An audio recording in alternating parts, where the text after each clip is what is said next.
Hey everyone, for this video, I'll teach you how to see all the games you've played in Roblox. With this tutorial, you will be able to check all the previous games you've joined in the past.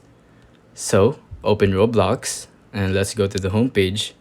As you can see, if you scroll down here, you will see all the games that's recommended for you.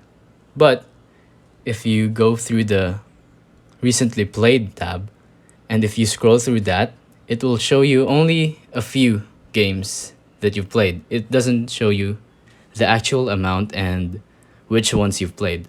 But if you go to the desktop site or the app, you can actually click a button that says See All.